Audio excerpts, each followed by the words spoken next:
Mas nós vamos dar, como nosso querido pastor falou, prosseguimento ao estudo agora em 2 Reis já, chegando realmente no final. E fui agraciado de estar falando de um dos 2 melhores reis que nós tivemos nessa trajetória toda que nós estamos estudando, que é o rei Josias, né? O capítulo 23 é um capítulo emblemático para a igreja, emblemático para cada um de nós. E se nós soubermos realmente aplicarmos aquilo que a palavra de Deus está nos mostrando, está direcionando para a nossa vida, para a vida em comunidade, em igreja e para a minha casa espiritual, para a sua casa espiritual, nós realmente seremos exitosos no Senhor Jesus, que é isso que importa. Então, nós estávamos estudando e verificando, né?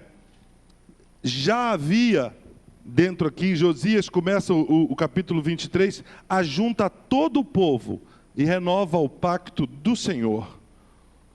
E é interessante porque já no final do capítulo 22, ele já se mostrava que era diferente.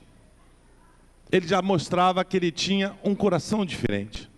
E se você voltar só um pouquinho, só quero ver o versículo de número 11 do capítulo 22. Sucedeu, pois, que, ouvindo o rei as palavras do livro da lei, rasgou as suas vestes. Desde 16 anos ele já era dedicado ao Senhor, ele já tinha um coração quebrantado diante do Senhor. E todas as vezes que você lê na palavra de Deus, que um determinado homem de Deus rasgou as suas vestes, não eram somente os homens de Deus que rasgavam as suas vestes, era um sinal de humilhação, indignação, de contrição e reconhecimento, colocando para fora um coração humilde, nesse caso diante do Senhor. Às vezes as pessoas pensam que não, isso era um costume da época, que se utilizava quando queria se demonstrar uma grande indignação ou uma grande ou profunda tristeza, uma consternação sobre algo que ultrapassava os limites. Então, rasgavam-se as vestes. E ele aqui já estava demonstrando a diferença dele para a maioria de todos os reis que nós tivemos. E aí eu estava pensando e começo a me lembrar de determinadas coisas. Se você olhar para o púlpito agora, não para mim, você vai ver aqui 1 Reis 18:30. Você vai ver o que aconteceu aqui, que nós já estudamos aqui, e foi tema do aniversário da nossa igreja, está aqui, ó, restaurando o altar do Senhor. Deus só vai se manifestar na minha vida e na sua vida, quando aquilo que não está dentro da sua visão, estiver alinhado com a sua palavra. Não adianta o teu achismo ou o meu. Eu preciso me enquadrar à palavra de Deus. Eu é que preciso me alinhar a ela. Quando nós falamos em restaurar o altar do Senhor, a casa espiritual, a minha casa espiritual, sou eu. Eu preciso restaurar aquilo que não está de acordo com a vontade de Deus na minha vida. Mas pastor, quem é que vai esclarecer ao Senhor sobre determinadas coisas? É por isso que nós temos os pastores, é por isso que você e eu estamos aqui hoje, e é por isso que a palavra de Deus nos deixa uma trilha de ensinamento e o caminho certo a ser percorrido por cada um de nós. E tudo vai ser diferente porque encontra, aqui quando diz encontra a palavra, aqui era o Pentateuco, que foi encontrado, deixado por Moisés. Então, quando ele vê aquilo, ele diz, pronto, o norte que nós precisávamos está aqui, vamos voltar. Porque um pouquinho antes nós também estudamos que Manassés, assim como ele foi, com certeza, entre os 2 melhores reis, Manassés e Acais foram os 2 piores. Manassés arrasou com o povo de Deus. Manassés destruiu tudo aquilo que ele podia. Mesmo no final, ele se arrependendo e se voltando ao Senhor, e se contristando diante de Deus, e pedindo perdão, e buscando ao Senhor, e reconhecendo o Senhor nos seus caminhos, e reconhecendo as suas falhas, mesmo que tudo aquilo aconteceu, o estrago estava feito.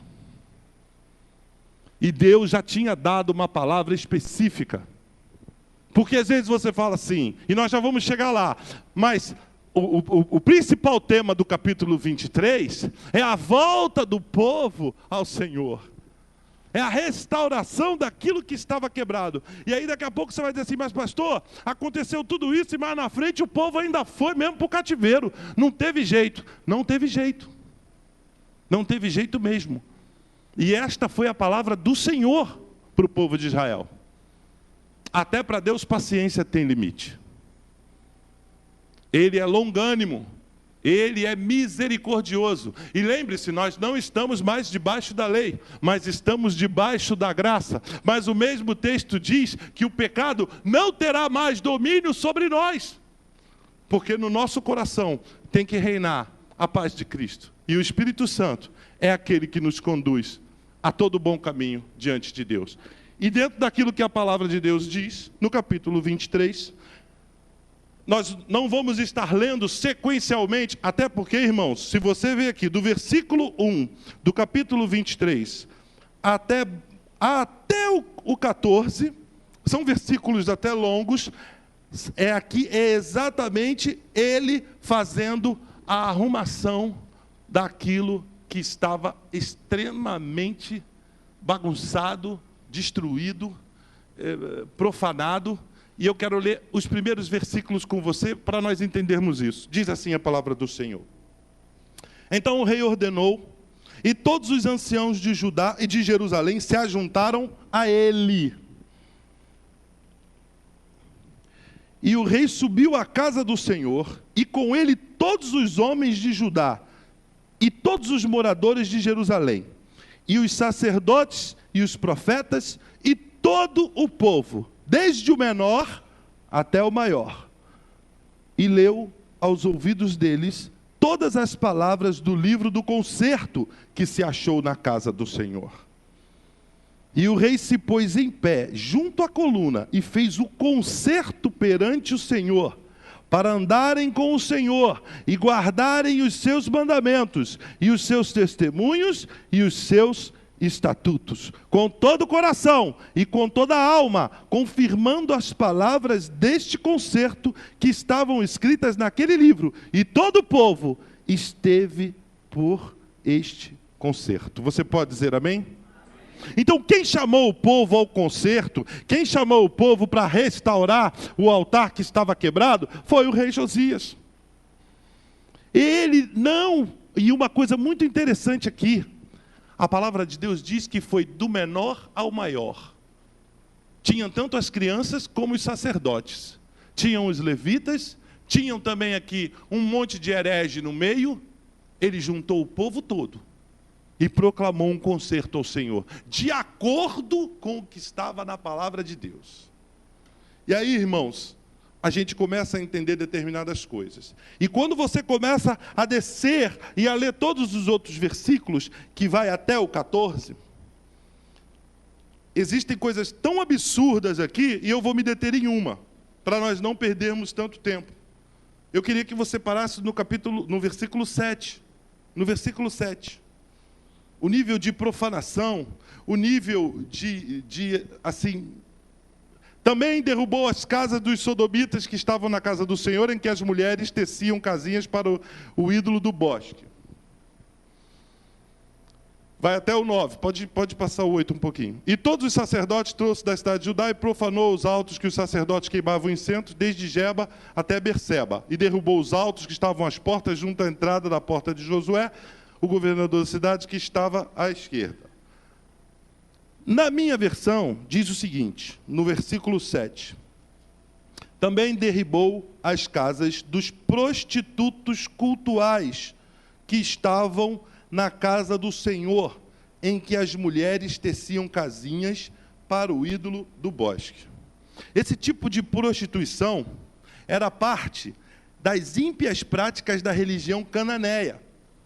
Quando você lê aqui prostitutos cultuais, eles faziam ritos de fertilidade a deus pagãos, como Moloque e outros deuses, né? E o abominável nessa passagem aqui não é o fato de que essas pessoas pervertidas todas praticavam a prostituição. Esse não é o pior problema. O pior problema aqui é que estas pessoas tinham postos de trabalho na casa do Senhor. É isso que é o mais absurdo. A que ponto chegou a degradação do povo? A que ponto? Se Jesus Cristo não tivesse vindo a esse mundo e já tivesse morrido e ressuscitado, nós provavelmente estávamos num nível de degradação muito similar a este. Ou provavelmente já teríamos sucumbido. Mas pela misericórdia e o amor de Deus, que é amplamente suficiente para que nós não sejamos consumidos, Ele enviou o seu único Filho para nós, para que pudéssemos ter uma oportunidade verdadeira de redenção. Porque veja bem como era antes. Eu sou o sacerdote, hipoteticamente. Eu vou lá oferecer sacrifício para você, querido Edinaldo. Sabe como é que eu entrava, né? Com a corda amarrada no meu pé. E eu tinha os meus sininhos para todo mundo. Tá fazendo barulho, ele está vivo, ele está andando, ele está se movimentando lá dentro. O sacerdote. E não estamos falando de um povo pagão, estamos falando do povo de Deus. Porque se tinha a corda, eu entendo assim, se tinha a corda amarrada no seu pé, pastor Arli, é porque uma vez ou outra alguém foi puxado lá de dentro com aquela corda. Eu entendo assim, senão não seria necessário ter uma corda. Se tinha o sininho, é porque, para fazer os sons, é porque algumas vezes parou-se de ouvir os sons, a movimentação. Então a gente tem que entender que para que Deus possa agir na minha vida, em primeiro lugar, eu preciso restaurar o altar do Senhor na minha vida. Arrumar a casa. Alguém aqui, por um acaso, faz faxina com tudo no lugar?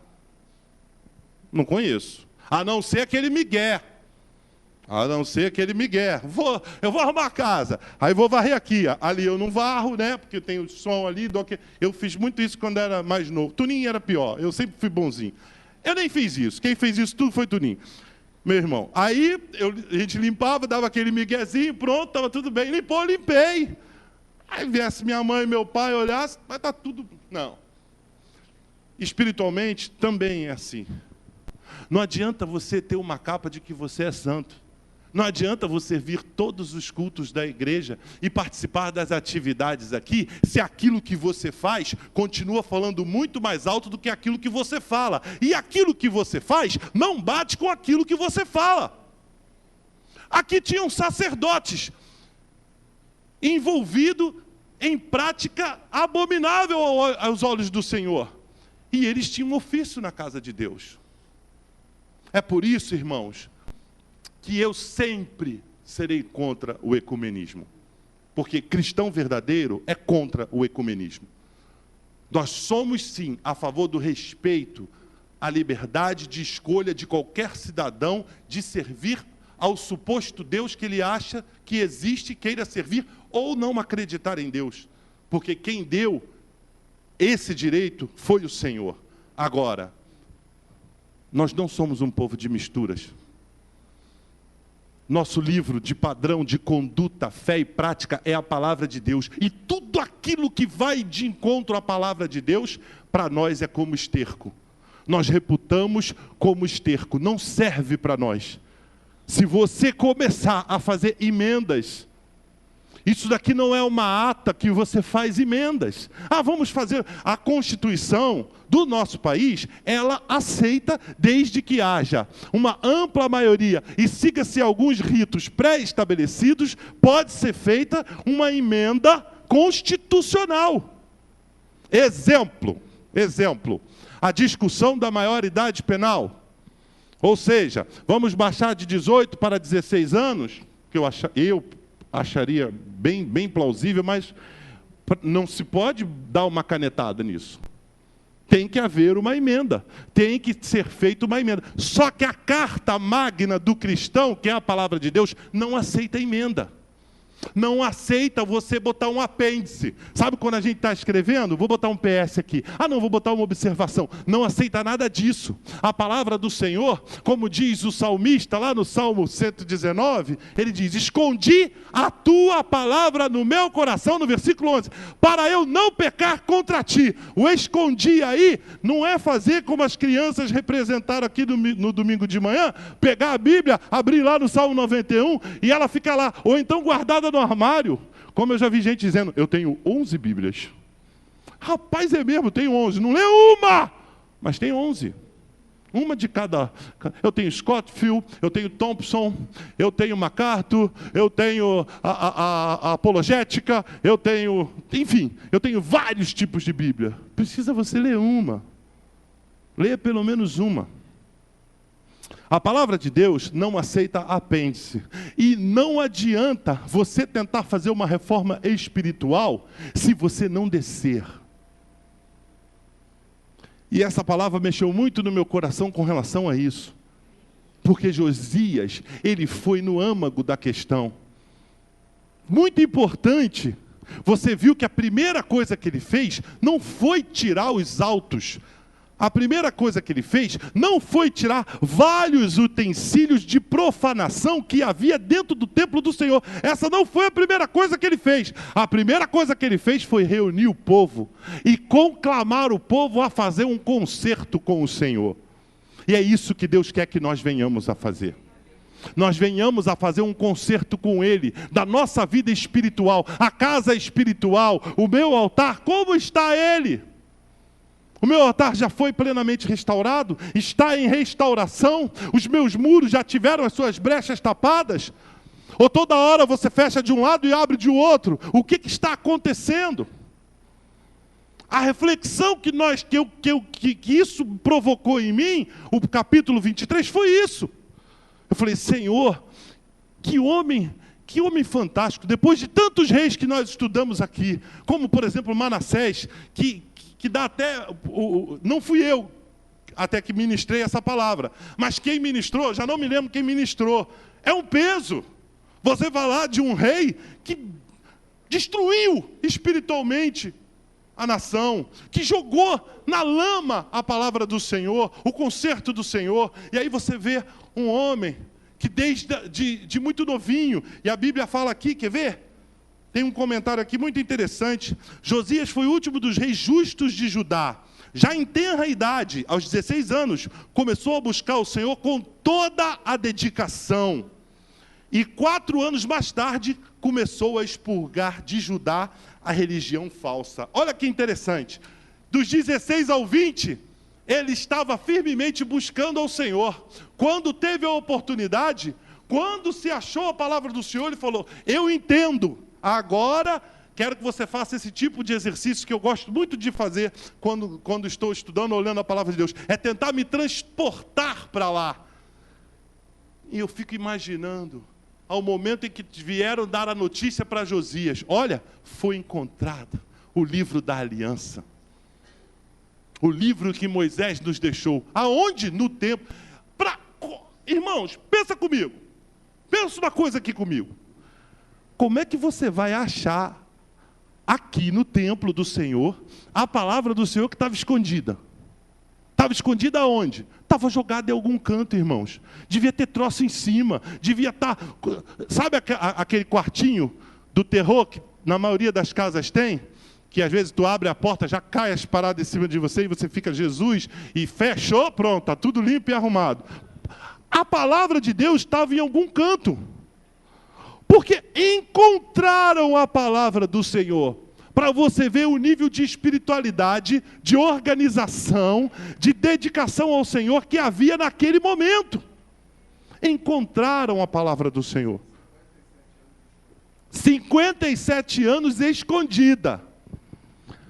E aí, eu entendo da ação de homens como esses aqui, os prostitutos, homens que tinham influência, que tinham cargos altos dentro da casa do Senhor, e inclusive alguns eram sacerdotes e outros levitas, e esses homens, com certeza, alguns deles até poderiam imaginar onde estava a palavra, mas deixa quieto, deixa ela quieta lá, e não mexe nisso não, porque senão vai vir ordem, e nós estamos do jeito que a gente gosta. E se eu fizer as coisas do jeito que eu gosto, meus irmãos, eu vou direto para o inferno. Essa que é a realidade.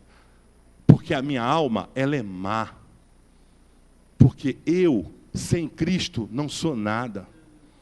Eu careço da misericórdia do Senhor e do apoio do Espírito Santo para que me conduza a toda boa ação, a toda boa obra, ao bom caminho do Senhor. Nós precisamos. Estamos chegando no final do ano. É normalmente uma época em que nós paramos e refletimos. Como é que foi o meu ano? Foi positivo? Aquelas promessas que eu fiz lá na passagem do ano na igreja, ou na primeira semana de janeiro. Aquelas coisas que eu escrevi, alguns irmãos fazem isso, escrevem os seus objetivos para o próximo ano. Eu acho isso louvável, até porque nós precisamos ter metas espirituais, nós precisamos ter metas profissionais, nós precisamos ter metas com a nossa família. Então as pessoas, alguns são mais detalhistas, vão e escrevem, outros simplesmente colocam, e a gente começa a fazer uma reflexão. E às vezes, quando a gente começa a fazer essa autorreflexão, não é reflexão na vida do irmão não, tá? Deixa que Deus cuida dele. É na nossa própria vida. Muitas das vezes nós começamos a ficar decepcionados. Como eu fui fraco, eu podia ter sido melhor. Eu às vezes me pego assim, irmãos. Senhor, eu podia ter feito mais, eu podia ter sido melhor. E essa sede por estar sempre melhorando é que tem que pautar a tua vida e a tua caminhada cristã. Porque quando a gente começa a se achar muito bom, isso aí eu sei. Eu tive um professor de escola dominical que há pouco tempo passou para o Senhor. Da idade, quando eu tinha, 7, 8 anos, ele foi meu professor. E depois ele me pegou de novo nos adolescentes, lá em São Cristóvão. Eu gostava muito dele. Primeiro porque ele, no meio da classe, ele parava e ele dizia assim, ele tinha a língua assim, né? Ele falava, 5 minutos de briga. E a gente podia brigar. Era embaixo da galeria, nossa classe, no meio dos colchões, onde guardava os colchões ali de São Cristóvão, e a gente podia brigar. E depois ele parava. Agora quieto, todo mundo, que eu vou dar a lição. Todo mundo ficava quieto, porque a gente podia brincar. Ele era uma bênção.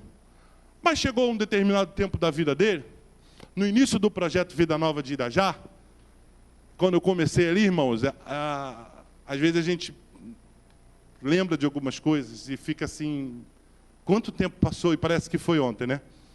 O projeto Vida Nova de Irajá começou na casa da irmã Elza, da sogra do pastor Ezequiel Teixeira, ali em Irajá, e não tinha cobertura.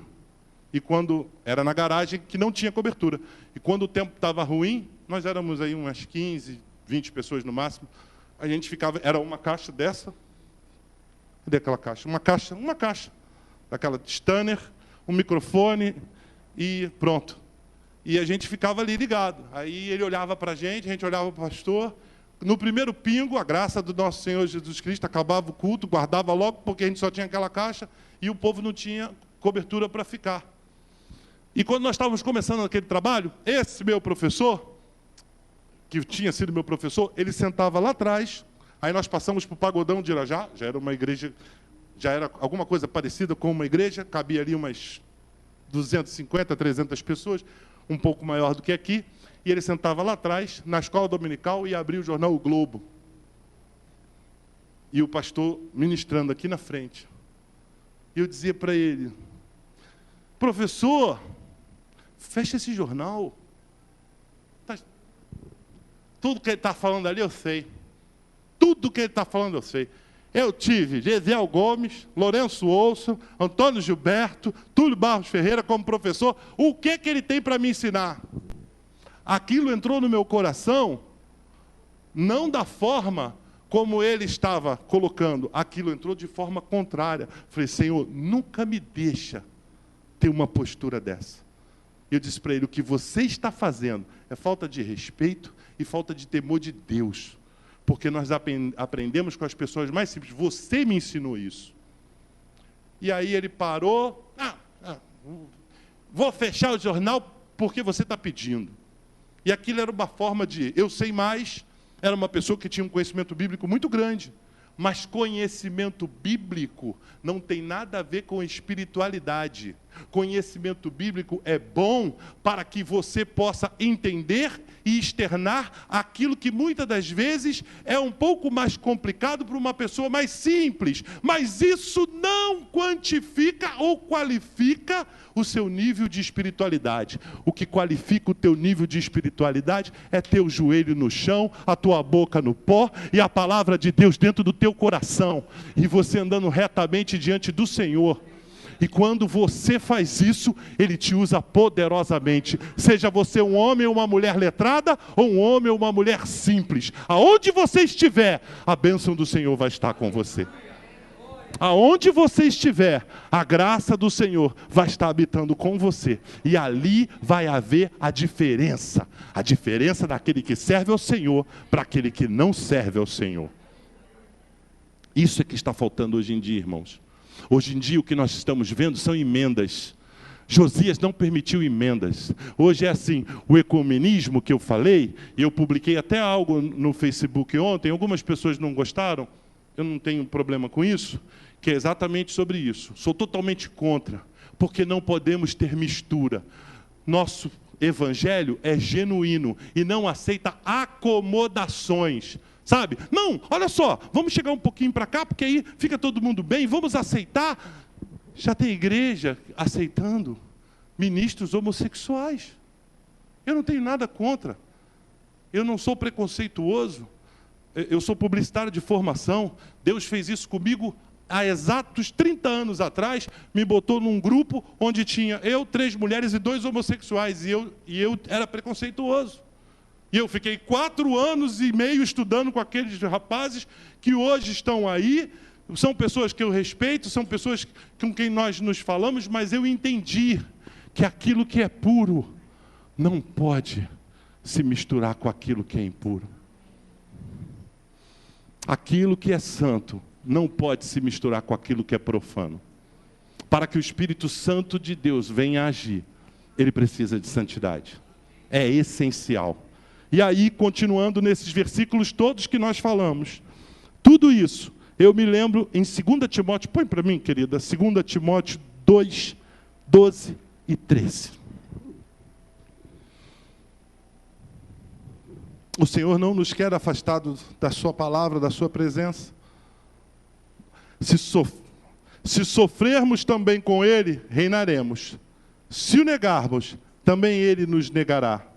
Se formos infiéis, Ele permanece fiel, porque Ele não pode contradizer-se a si mesmo. Esse é o Deus que nós servimos. Ainda que sejamos infiéis, Ele permanece fiel. Quando Paulo estava passando essas determinações, essas orientações para Timóteo, ele é impressionante, porque ele exorta a Timóteo a pregar a sã doutrina, em 2 Timóteo 4, de 3 a 5, e a estar atento aos incautos e aos mornos na fé. Porque é assim que a coisa começa, misturando aquilo que é santo com as ideias humanas. O humanismo é isso. O egocentrismo é igual você escuta algumas canções hoje, completamente antropocêntricas. As canções feitas para o homem. Você entende, pastor Eliel, então, que trabalha com isso. Às vezes você está no meio da música e eu tenho dúvida. É uma música de amor ou é uma música cristã? É o que essa música? Aí lá no meio da música ele fala o nome de Deus. Eu falo, tá. Hoje as pessoas começam a misturar as coisas. Porque quando mistura, quem vence é o diabo. Quando mistura, quem sai vencedor é o capeta. Porque Deus quer você puro, imaculado, santo. Deus quer que você se purifique cada vez mais. Pega esse rei, a Bíblia diz, vamos ler o que a Bíblia fala sobre ele, para você entender assim, a ação que ele teve, o que ele representou? Vamos ver isso? Vira a tua página aí, depois a gente volta para ver um pouquinho da Páscoa. Mas vamos lá no versículo 25. Não, vamos o 24, porque aqui ele estava terminando de passar o rodo num pessoalzinho. Olha o que diz no 24. E também os adivinhos, e os feiticeiros, e os terafins, e os ídolos, e todas as abominações que se viam na terra de Judá e em Jerusalém, os extirpou Josias, para confirmar as palavras da lei que estavam escritas no livro que o sacerdote Uquias achara na casa do Senhor. Agora vê o que diz o 25, olha o que diz o 25. E antes dele não houve rei semelhante, que se convertesse ao Senhor com todo o coração, e com toda a sua alma, e com todas as suas forças, conforme toda a lei de Moisés. E depois dele, nunca se levantou outro tal. Nunca se levantou outro tal. A Bíblia usa essa terminologia para pouquíssimos casos e para pouquíssimos personagens. Exemplo, por Salomão ter pedido sabedoria para julgar o povo do Senhor, ele recebeu sabedoria tal que depois dele não houve outro igual. Esse homem tinha o coração inteiro no Senhor. Esse homem tinha sua alma inteira, sua mente, ele estava totalmente focado, voltado para o Senhor. E quando ele pega a palavra do Senhor, ele rasga as suas vestes, ele diz, não pode. Imagina ele lendo os 10 mandamentos e vendo aquela patifaria toda acontecendo. Ele diz, é agora que isso aqui vai mudar. E aí, ainda tem mais um ensinamento muito interessante para nós. Filhos que estão aqui acompanhando os seus pais. A minha mãe está ali. Filhos, a graça de Deus, ela pode estar sobre a sua vida por misericórdia de Deus, pelos seus pais. Mas a salvação não é hereditária. Não é hereditária. Não é porque o seu pai é pastor, apóstolo, bispo, pai apóstolo, seja o que for, que você vai ter o seu ingresso garantido para entrar no céu. Você precisa quebrantar o seu coração. Você precisa confessar com a tua boca. O que diz em 1 João 9? Se confessarmos os nossos pecados, Ele é o quê? Fiel e justo. Para quê? Para nos perdoar os pecados. E o que mais? Nos purificar de toda a injustiça. Quem é o rei da injustiça? O diabo. Não adianta, muitas das vezes o teu pecado já foi perdoado, mas ele vem, sorrateiramente e joga na tua cara. Lembra o que tu fez? Vai de novo pedir perdão? Vou de novo pedir perdão. Porque ele mesmo diz na sua palavra, que dos meus pecados ele não se lembra mais. É um dia após o outro, irmãos. Agora temos que ter uma postura como ele teve. Josias, ele não se furtou a fazer aquilo que tinha que ser feito. Ele foi o líder reformador antes do declínio total do povo. Era como se fosse assim, o Senhor dando um alento, sabe, para o povo, antes de cumprir a sua palavra, porque o Senhor já tinha decretado, e nós lemos isso há 2 aulas atrás, há 2 mensagens atrás, que o Senhor falou, por causa de tudo aquilo que Manassés fez, eu muito me irei, e eu vou, assim, não vou dizimá-los completamente, mas vocês vão perder a posição que vocês têm hoje. E aí eu volto para 2018, e vejo que muita gente, infelizmente, tem perdido muito, porque não se dobra ao Senhor. Tem muita gente que tem perdido muito, por causa da sua soberba natural, e também por causa da sua soberba espiritual. Pessoas que se classificam, ou se qualificam acima do padrão normal. Eu sou diferenciado. Se você é diferenciado, a quem muito é dado, muito será cobrado. Se Deus te capacitou com muitas qualidades, muitos talentos, saiba que você terá que dar conta desses talentos, dessas qualificações e desses dons que alguns recebem. Estão enferrujados, guardados, escondidos como estava a palavra de Deus durante 57 anos. Quantos têm seus talentos escondidos? Vou falar para mim, tá? Por que às vezes eu tenho uma oportunidade de evangelizar e não evangelizo? Porque estou cansado? Porque estou com a cabeça no meu trabalho, num monte de coisa? Eu não vou falar de você não, vou falar de mim. Por que às vezes eu tinha dificuldade de dar folheto? Eu tinha dificuldade, sempre detestei isso. Porque as pessoas às vezes amassavam um folheto e eu ficava com raiva da pessoa. Pronto, o evangelismo já foi embora há muito tempo, não é? Já acabou tudo. E eu aqui há uns 11 anos atrás, aqui nessa igreja, eu fui ali para frente. Eu vinha para cá sábado de manhã, eu vou dar folheto. Eu vou quebrar isso. Eu dizia para o pastor Roberto, vou ao Maracanã ver o Fluminense, né? Porque os outros times é pecado. Aí eu vou ver o Fluminense. Aí eu dizia para o pastor Roberto, só para mexer com ele, falar, pastor, levei 10 folhetos. Se Deus quiser salvar, agora é a chance. Antes de entrar, eu jogo para o alto.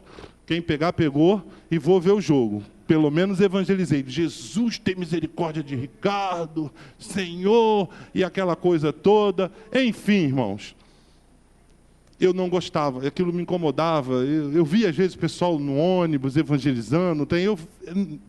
Eu tinha mais fácil de sentar e conversar do que fazer isso. E eu fiquei aqui, num sábado de manhã, vários sábados de manhã, eu abri essa igreja. Aquela porta ali, a gente abria, ficava o templo fechado e ficava ali, dando folheto. E eu ficava acompanhando a pessoa. Uma ou outra, às vezes, dava um migué, né, botava no bolso, alguns iam amassando assim, quietinho, sabe, irmão? Andando assim, ó, vai amassando e tal. Aí, e eu olhando. Aí uma vez o cara fez isso, amassou, quando ele chegou ali, ó, depois da entrada do prédio aqui, de onde mora o Ricardo Mota, aqui, aí ele fez assim, ó. Ele ia jogar fora. Aí ele foi e botou o folheto amassado dentro do bolso. Aquilo, para mim, tem um monte de gente aqui, vários irmãos aqui que não tem nenhum problema com isso, mas era uma dificuldade que eu tinha, irmãos. E aquilo foi se quebrando. À medida que eu fiquei ali, sábado após sábado, eu ficava de 8 às 10 da manhã. De 8 às 10 da manhã. Eu fiquei aqui uns 2 meses. Pessoas vinham, já começavam a entrar para orar ali.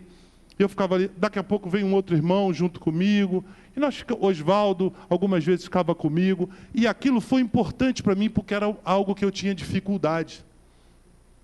E a palavra de Deus diz que quando nós temos necessidades, o Senhor Jesus Cristo usa o Espírito Santo dele para moldar o nosso caráter, para desfazer, às vezes, até, sabe, situações em que eu mesmo me coloquei erradamente, de uma forma em que eu não consigo sair. É por isso que a fé vem pelo ouvir, e o ouvir da palavra de Deus. É por isso que quando eu não sei orar, a palavra de Deus diz que o Espírito Santo intercede por mim com gemidos inexprimíveis. Ou seja, a linguagem celestial é direta do Espírito Santo intercedendo por mim enquanto eu durmo, enquanto você dorme. Ele intercede por nós, ele trabalha na nossa vida para que nós possamos, sim, de repente, começar a abrir os nossos olhos espirituais e ver aquilo que estava oculto. Muitas das vezes, não só pelo nosso pecado, mas pela nossa vã maneira de viver. Ele restitui todo o culto ao Senhor. Ele faz um trabalho e a palavra de Deus diz que o povo se voltou ao Senhor. O povo veio junto com ele, porque o exemplo vem de cima. O exemplo é seguido. E o bom exemplo, quando vem, derruba aquilo que está errado. E Josias fez isso. E quando a gente leu aqui o 25, eu vou entrar no 26, que diz: todavia, o Senhor se não demoveu do ardor da sua grande ira, com que ardia contra Judá, por todas as provocações com que Manassés o tinha provocado. Nós já falamos sobre isso. E Deus teve uma misericórdia dele, porque disse assim: quando Zoa profetiza, olha, Deus vai pesar a mão sobre o povo, mas vai te poupar. Não vai deixar teus olhos verem a destruição que o Senhor vai trazer sobre esse povo infiel. Você vai descansar antes.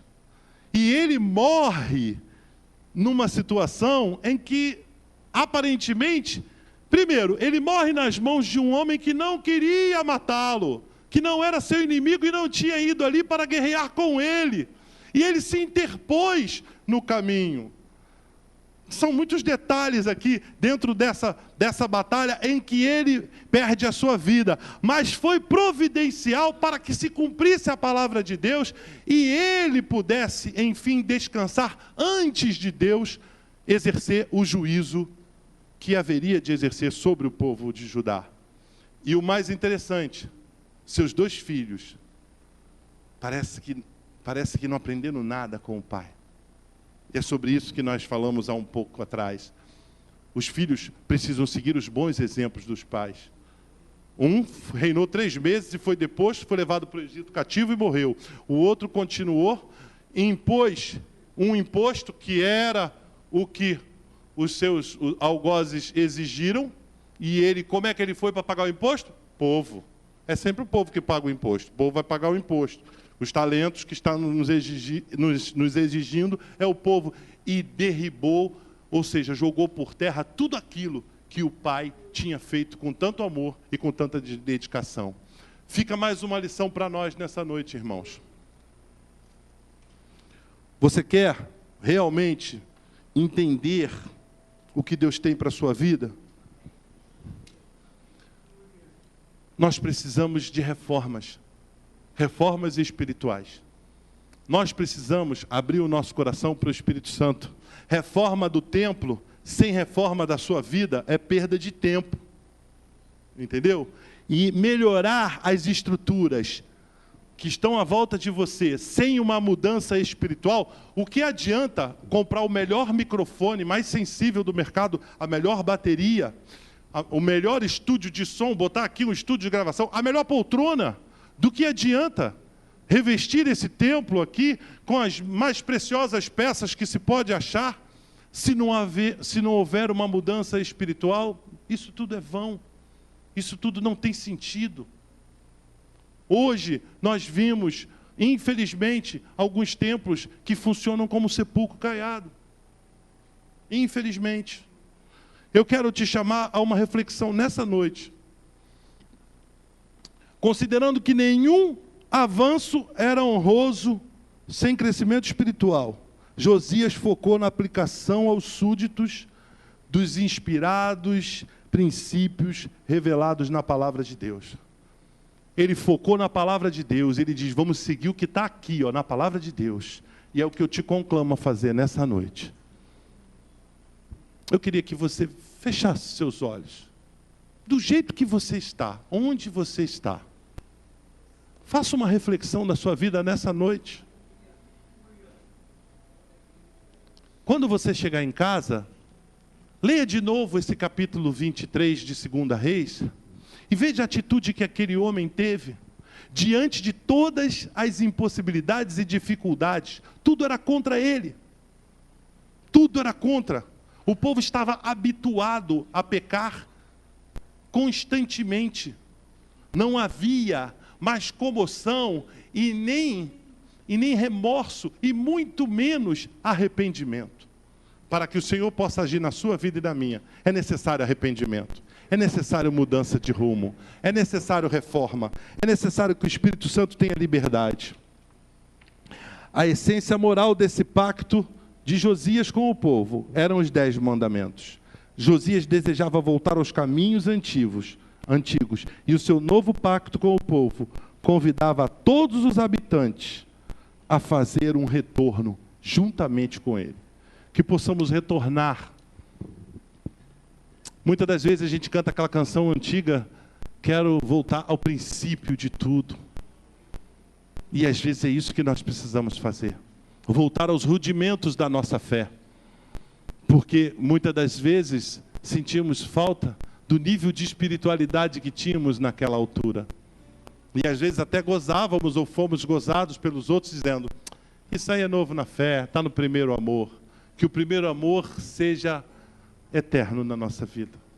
Que ele faça parte do cotidiano da minha vida e da sua. Que Deus possa te abençoar grandemente nessa noite. Que você possa refletir que não adianta continuar do mesmo jeito. As coisas não irão melhorar. Para haver uma mudança, precisa que Cristo esteja à frente dessa mudança. Ele precisa ser o Senhor da sua vida. As tuas impossibilidades, elas são possibilidades na mão do Senhor. As tuas dificuldades se tornam alternativas para Deus trabalhar na tua vida e no teu coração. Mas para isso, é necessário que você se desprenda. É necessário que você abra o seu coração. É necessário que você diga: eis-me aqui, Senhor. Faz conforme o teu querer. Que Deus possa te abençoar nessa noite.